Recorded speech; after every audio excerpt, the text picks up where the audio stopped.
WCBI News at 10 starts now. Good evening and thanks for joining us. I'm Tom Ebel filling in for Selena Schaefer. Happy Market Street Festival weekend, everybody. If you were traveling into Columbus earlier today, you may have run into a few roadblocks and tons of foot traffic. It's been 22 years since the first downtown Columbus Market Street Festival, and since then, the event has grown to unimaginable size. WCBI's Victoria Bailey hit the streets and shows us the sights and sounds of this beloved tradition. The streets of downtown Columbus were flooded with hundreds of visitors Saturday as the annual Market Street Festival got underway. Beautiful day, and we want everybody to come out and enjoy it with us. Barbara Bigelow is the executive director for Columbus Main Street. She says getting an event like this together requires all hands on deck. One great thing about Market Street is we have a core group of volunteers that continue to come back with us each year. They do the same job each year, if you want to call it that, take care of the same activities for us, and it just makes it, I'm not going to say it's easy, but it makes it so much better for us. The festival had 225 arts and crafts vendors this year. Take a Seat LLC vendor Rebecca Aldridge says it's the hospitality that keeps her coming back each year. The people that were running the show are very well organized and very well put together and have been lovely to deal with, and that always takes a place in your heart, you know, when someone treats you well. And they do here, they watch out for their vendors and they keep you in constant contact, and so they just do a great job. Martha Griffiths and her family have been coming to the festival for 5 years now. Just being out with your family and coming to see your other people, you know, that you know and some that you don't know, and the vendors, the different vendors that we like the car show. Like he said, we like to crank it up. Bigelow says Market Street is something that she wants to continue to be a part of for many years to come. At Main Street, we want to involve all the families in things that we do, and it's just such a wonderful family-friendly event. It's wonderful to make preparations and to bring things like this to our community, and it's fun each year to come up with something different to try to let the whole community know that we want to include everybody. In Columbus, for WCBI News, I'm Victoria Bailey. When the Market Street Festival rolls around, it's the perfect chance to see and experience unique handmade art, food, and clothing. Four Corners is a local outreach ministry. The ministry partners with unfortunate northern Uganda women to make life beads. The women fashion jewelry out of paper. They create necklaces, bracelets, and rings, and the ministry pays them a salary. The money is used to help the women pay for their children's education. The jewelry is brought back to the United States to be sold, and those proceeds go back into the Four Corner Ministries program. What a day it was at Market Street today, Jacob. Absolutely gorgeous weather. I mean, you couldn't ask for a better day. We had those clouds on Friday, and they finally cleared out. Gave us some beautiful weather today. What's going on for the rest of the week? Well, we're going to have more sunshine, so if you like that, we're going to keep that around for you. Let's go check out our Alpha Insurance Skycam network. Beautiful night right now if you want to head out and take a walk. We're going to go to Tupelo and see what's going on there. We're going to be at 67 degrees right now. All across the area is having these mild temperatures this evening. Notice also the wind. It has died down significantly from where we were earlier today. We had gusts up to 15, 20, 25 miles an hour. Tonight, those winds are going to stay where they should be, 2 to 5 miles an hour. Clear and chilly. We'll be at 50 for a low. Coming up, we're going to talk about lots of sunshine, how long that's going to last. We're also going to chance for rain late this week, and then next weekend will be much like this weekend. Thank you very much, Jacob. Columbus wasn't the only city holding outdoor festivities in today's beautiful weather. An iconic Tupelo tradition was celebrated today. WCBI's Chad Groening was at the Duty Burger Festival and has that story. There was a very long line. This is where it began. Why did all these folks descend on the Orndun Museum? To sample a vintage Duty Burger, which for many years was sold at Duty's Diner. Duty's Diner is just an example of one of the iconic pieces of history that we're trying to preserve at the Orndun City Museum. Anybody and everybody who's lived in Tupelo and is over 50 years old remembers going and eating at Duty's Diner, which was downtown. And it was actually fashioned after World War II rationing, where they would extend the meat with flour and water. which behind me is exactly what they're doing. They're cooking the Duty burgers exactly like Duty Christian cooked them in his trolley car that was turned into the diner. Tim Gillespie is a longtime Tupelo resident who volunteered for this weekend's event. He remembers eating at Duty's Diner as a kid. Right here's a counter. They had soups in the wall, in the window there. They had car hops. They served a great burger, served a good hamburger steak, and they also served breakfast in the mornings. For many years, Duty's Diner was the showplace of Tupelo, where young and old alike could gather to socialize and grab a bite to eat. Unfortunately, something happened that relegated it to the annals of Tupelo history. McDonald's and Wendy's and, came in and put them out. That's what hurt them. But the owner of Duty's would be happy to see the long line of people, many of whom weren't even alive when Duty's was open. I kind of like the hamburger, so I decided to come out and try one. I like the old style, dough burger style kind of hamburgers. And what is it about the Duty burgers that's special? My dad used to work at Duty's Diner when he was younger. This is his first job. That's all about I know. Guest says she was truly amazed at the size of the crowd at this year's Duty Burger Festival. Chad Groening, WCBI News, Tupelo.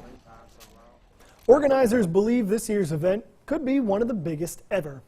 Tupelo hotels and restaurants are booming with business this weekend. The 15th annual Blue Suede Cruise is in full swing with close to 1,000 vintage antique cars on display. The car owners have come from 17 states and even Canada to participate in this year's event. Last year's event was named the Mississippi Small Festival of the Year. Event director Alan McDaniel says Tupelo is an ideal location to show off those old school rides. Automobiles and rock and roll, they seem like they kind of go hand in hand. I think we all had favorite music and we had favorite cars. And Tupelo being the birthplace of Elvis Presley and the king of rock and roll, it just sort of lends itself to being a spot where people can come and enjoy the old cars, enjoy the music, and it just kind of takes folks back to, a simpler, more enjoyable time in their lives. Vintage cars were also on display inside the Bancorp South Arena, including a 57 Chevy. Check out that hot rod. The Blue Suede Cruise wraps up on Sunday. McDaniel says they expect to bring in $500,000 in tourist dollars this weekend. The Kentucky Derby may have been held at Churchill Downs in Louisville, Kentucky today, but more than 300 Tupelo residents held their own Derby party to help raise money for a good cause. The annual Regional Rehab Derby Party benefits the Regional Rehabilitation Center, which has been providing rehab services for 60 years free of charge. Tom Evans and his neighbors on Robin Street began planning in January for this event, which is held the Saturday of the Kentucky Derby. Evans, who serves on the Regional Rehabilitation Center board, says the Derby theme seemed like a good way to raise money. Mr. Alan Banks, who was president of the board at that time, his father had been owners of the horses that raced in the derbies and won the derbies several years. And Alan always talked about the fun at the derby. And so we decided to do a fundraiser from that. Evans says he hopes to raise $20,000 from today's event. Coming up, Republicans have managed to get their health care bill passed in the House, but will it make it past the skeptical Senate? We'll have that story and more when WCBI News returns.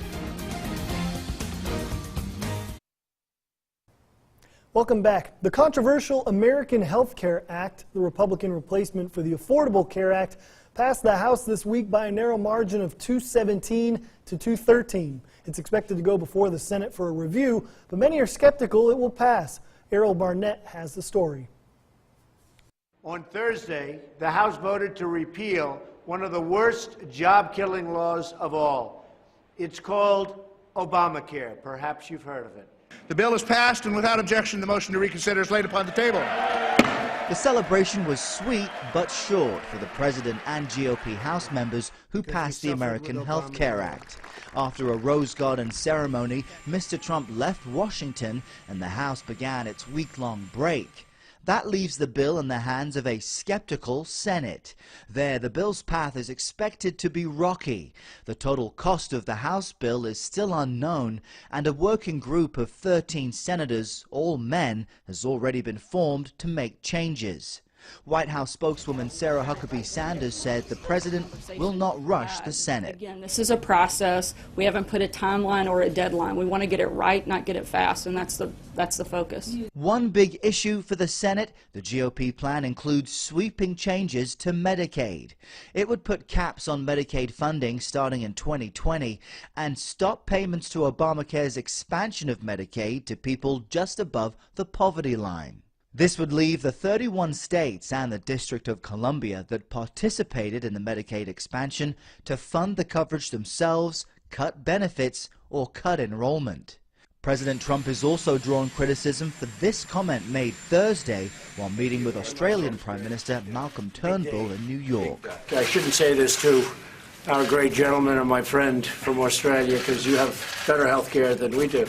Trump repeated his admiration on Twitter Friday, writing, "Of course the Australians have better health care than we do. Everybody does." Now back to the Senate. The Republican majority body could pass its version of health care reform without any support from Democrats through a process called reconciliation. But that process will take time as all of the details are ironed out and as many Republican senators envision major changes of their own. Errol Barnett, CBS News, Branchburg, New Jersey. A couple of weeks ago, I pulled an April Fool's prank and had some snow as a joke in Mississippi. Believe it or not, in the southeast, we had snow this weekend. We'll have the details on this coming up after the break. Your first alert weather forecast with meteorologist Jacob Dickey. What a beautiful day we had in Columbus. Here's our Alpha Insurance Skycam. Busy downtown here for the Market Street Festival, and we kept the skies clear all day. That let us warm up very nicely out, but you needed that sunscreen because it got toasty warm out there by the afternoon. And it felt good if you did have that sunscreen or maybe found a bit of shade. Now, the snow. I talked about the snow right before the forecast here. This is going to be on Mount LeConte. That's in Gatlinburg, Tennessee. Richard sent this to us. They got 4 inches of snow. Some places got even close to a foot in those mountains there. We can catch that on the radar here. This is the higher elevations here. The mountains, you can see where those lighter colors, those pinks and blues are. That shows the snow. That's the elevation above 5,000 feet or so that caught that quick blast of winter in Tennessee.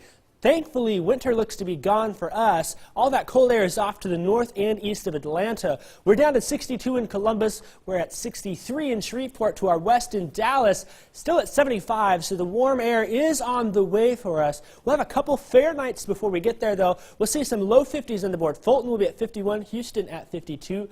We may sneak an upper 40 or 2 in on there, but I think most of us will hang out above 50 there. We'll be at 52 in Macon and in Starkville. Ackerman, you'll be at 50 degrees. West Alabama will be nice and mild as well. 50 in Fayetteville, 51 in Reform. Soligent will be at 50 as well. Columbus, I hope you made plans outside as well as all of Northeast Mississippi. By 9 a.m., we'll be at 59. Maybe need a sweatshirt, but lunchtime, we're going to warm up nicely, and by 5 p.m., we'll be in those upper 70s. 78 in Columbus is what we've got. We see 78 in Aliceville, 80 in Macon. I think we can sneak a couple 80s in on the board as well, but most of us will hang out in the upper 70s, and thankfully, the wind isn't going to be there either. We'll just have 5 to 10 mile an hour, just a light breeze.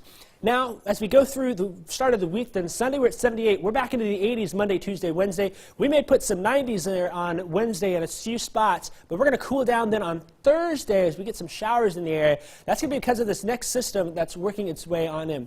Here's that high pressure. As long as this is giving some influence to our area, it's going to keep things nice here in Northeast Mississippi, and we'll keep that nice weather through Wednesday. Starts to get a little more active then Thursday. We'll watch this system slide on in, and it's going to be our weather maker perhaps Thursday night into Friday. We're going to put a 50% chance of showers on Friday, but we warm back up for the weekend on next Saturday. Lots of sunshine then as well. Thanks, Jacob. The race for the title heats up in area baseball and softball. Highlights from all over coming up next in sports. Here's WCBI Sports with Tom Ebel. The race for the North and South half finals became scorching hot Saturday. Baseball teams from all over our viewing area looking to punch their ticket.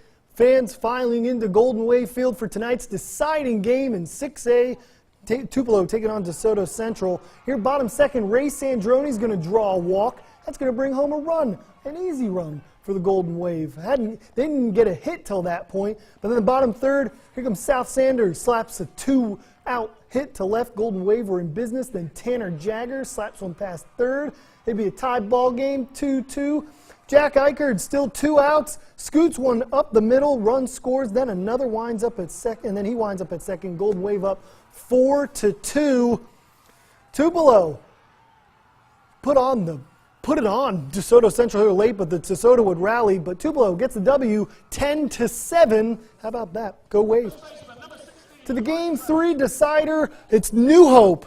Game 2 after New Hope's Game 1 victory over Germantown. This one got weird. Here, Carson Forrester on the mound. Eric Newsom hits a grounder. Possible double play. It's too late. Germantown able to put up a run. It's 1-0. Then the play. Mark Smith hits a laser to third. Parker Lane trying to make a play. It would get loose. A run crosses the plate, but it'd be ruled. Here, look on your screen. The ball would be ruled out, but then the umps would go back and say it bounced. Coaches were not happy about it. After a 10-20 minute delay of arguing on both sides, it'd be ruled and it would be ruled not an out. Germantown would lose a run, but Forrester gets the pop up anyway. But New Hope ends up falling to Germantown 6-2. It's a tie series. It's going to go to a deciding Game 3 on Monday in Germantown. Here we'll go to 2A, the deciding game between East Webster and Ingomar. Falcons up 1-0 here, looking to build on that lead. J.D. Galt rips a shot to left. That's going to bring in a runner. It'd be 2-0 Ingomar early on. The Falcons weren't done just yet in the third. Kelton Hall, he's getting a deep shot to the fence. A little bit of wind there, and East Webster pushes it away. It gets down, 2-run score, including Easton Williams. It'd be 4-1 Ingomar after 2. But here come the Wolverines in the fourth. Cade Sheridan sends one into left, gets past the shortstop. That'll bring home Miller Hancock. It'll be a 1-run ball game after 4. In the sixth, it gets a little weird. Crazy play here, Cade Sheridan. He launches one to center, but Ross Sprouse, check out this play. A heck of a grab, but the ball comes loose right there. The umps would rule he's out. Big play for Ingomar there, and that would end the inning. A phenomenal finish to a wild series. Ingomar wins it 4-3. They'll be taking on East Union in a Union County matchup in the 2A North Half Final coming up this week. Game 2 in 6A North Half. We're going to softball now. Tupelo looking to get to the state title here in Game 2. Tupelo up 2-1, bases loaded. Brittany Bonney takes one to left. It's deep enough to bring in the tying run. But Tupelo gets out of the inning, giving up 2. Later, Ivy Watts gets Amber Grace lucky looking on the outside corner in the second. But Bonney had it working on the mound too. Nice riser here, gets the swing and a miss. Lady Jags would win Game 2, but Tupelo goes on to dominate Game 3 12-0. Tupelo advances to the 6A final. Now over to Moorville. North Pontotoc facing the defending champ Lady Troopers. Be early on, 1 runner on for Moorville. Summer Kreider rips a liner to center. Hallie Donald scores 1-0 Lady Troopers early on.